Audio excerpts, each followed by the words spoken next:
Bismillahirrahmanirrahim. Assalamualaikum warahmatullahi wabarakatuh. Alhamdulillahi rabbil alamin. Hamdan syakirin, hamdan na'imin, hamdan yuafi ni'amahu wa yukafi mazidah. Allahumma salli wa sallim ala sayyidina Muhammad wa ala alihi wa ashabihi ajma'in. Segala puji bagi Allah Subhanahu wa ta'ala yang telah melimpahkan rahmat dan kasih sayangnya kepada kita semua, sehingga kita masih diberi sehat walafiat, diberi umur panjang, dan diberi keluangan waktu. Salawat dan salam tak lupa pula kita haturkan kepada baginda Nabiuna Muhammad sallallahu alaihi wasallam.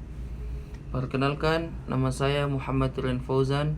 Saya dari Prodi Manajemen Dakwah Fakultas Dakwah dari kelas Dakwah B. Di sini saya akan menjelaskan sedikit tentang mutlak dan muqayyad, yang yaitu untuk memenuhi tugas UTS yang diberikan oleh dosen. Baiklah teman-teman, mutlak dan muqayyad. Apa sih mutlak itu? Mutlak adalah sebuah lafal yang menunjukkan sebuah arti yang sebenarnya dan tanpa adanya sebuah batasan yang membatasi oleh suatu hal yang batas-batasnya yang tertentu. Sedangkan muqayyad ialah suatu lafal yang menunjukkan arti yang sebenarnya dan dengan dibatasi oleh suatu hal dari batas-batas yang tertentu. Contoh mutlak dan muqayyad. Mutlak biasanya berkenaan dengan pencurian dan yang hukumannya harus potong tangan. Itu salah satu contoh mutlak. Sedangkan muqayyad biasa berkenaan dengan masalah wudu, masalah sunnah fikih yang mengharuskan membasuh tangan sampai siku. Dari sini dapat kita simpulkan bahwa yang mutlak tidak bisa dipahami menurut yang muqayyad. Baiklah, adapun pembagian mutlak dan muqayyad dan hukumnya. Yang pertama, 1.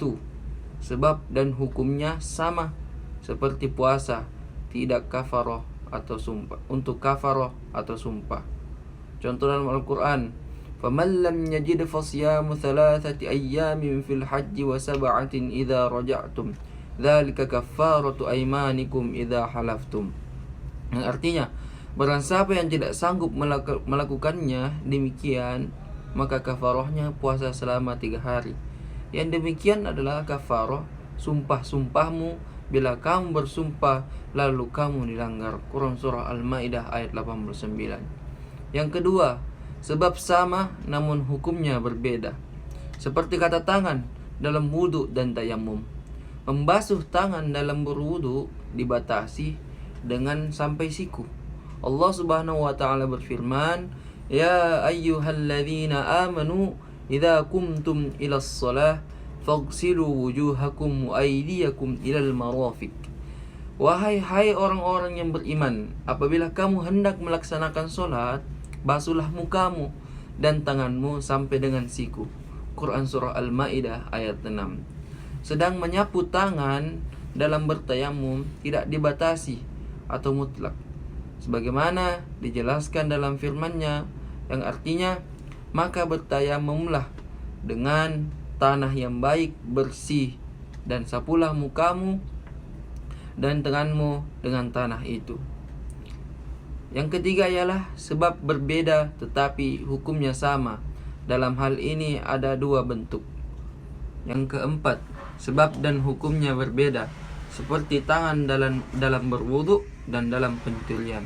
Dalam berwudu ia dibatasi sampai dengan siku, sedangkan dalam pencurian dimutlak dan tidak dibatasi. Firman Allah Subhanahu wa ta'ala berfirman, laki-laki yang mencuri dan perempuan yang mencuri, potonglah tangannya, potonglah tangan keduanya. Quran Surah Al-Ma'idah ayat 38. Dalam keadaan seperti ini, lafaz yang mutlak tidak boleh dibawa kepada muqayyad karena sebab dan hukumnya berlainan.